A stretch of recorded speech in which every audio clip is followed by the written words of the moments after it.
આજે આપણે મધ્યસ્થ બેંકનો અર્થ, તેના મહત્વના મુદ્દા અને તેના નાણાકીય કાર્યોનો અભ્યાસ કરીશું. તો સૌપ્રથમ તો મધ્યસ્થ બેંક એટલે શું? તો આરપી કેન્ટના શબ્દોમાં કહીએ તો મધ્યસ્થ બેંક એટલે એવી સંસ્થા છે કે જેને દેશના સામાન્ય હિત માટે અર્થતંત્રમાં નાણાંના જથ્થા અને વિસ્તરણના સંકોચનની જવાબદારી સોંપવામાં આવી હોય.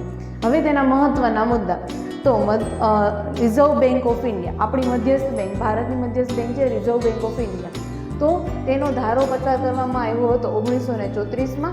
તેની સ્થાપના કરવામાં આવી હતી 1 એપ્રિલ 1935ના રોજ. તેનું રાષ્ટ્રીયકરણ કરવામાં આવ્યું હતું 1 જાન્યુઆરી 1949ના રોજ. ત્યારબાદ આવે છે કે તેના નાણાકીય કાર્ય. તો પહેલું કાર્ય છે ચલણ બહાર પાડવાનું કાર્ય. તો રિઝર્વ બેંક છે એ રૂપિયા 2 તેથી વધારેની નોટોનું બહાર પાડવાનું કાર્ય કરે છે. અને રૂપિયા 1 અને જે ચલણી સિક્કા હોય છે તે બહાર પાડવાનું કાર્ય ભારત સરકારનું નાણાં ખાતું કરતું હોય છે, પણ તેની વહેંચણીનું કાર્ય એ રિઝર્વ બેંક કરે છે. ત્યારબાદ છે સરકારની બેન્કર તરીકેનું કાર્ય. તો સરકારની બેંક તરીકે રિઝર્વ બેંક છે એ સરકારના બધા ખાતા અને ખાતાનું મેનેજમેન્ટ કરે છે, અને તેવી જ રીતે જ્યારે પણ ગવર્મેન્ટને જરૂરત પડે ત્યારે તે સલાહ સૂચન માટેનું કાર્ય કરે છે. ત્યારબાદ છે કે બેન્કોની બેંક અને બેન્કોના અંતિમ સહાયક તરીકેનું કાર્ય.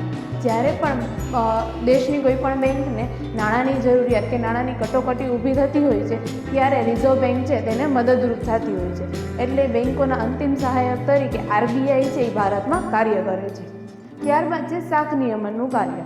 અગાઉના વિડીયોમાં જોયું કે બધી બેન્કો છે શાખ સર્જનની કામગીરી કરતી હોય છે, પણ એ શાખ સર્જનની કામગીરી છે વ્યવસ્થિત રીતે થાય છે કે નહીં તે જોવાનું કાર્ય આરબીઆઈ કરે છે.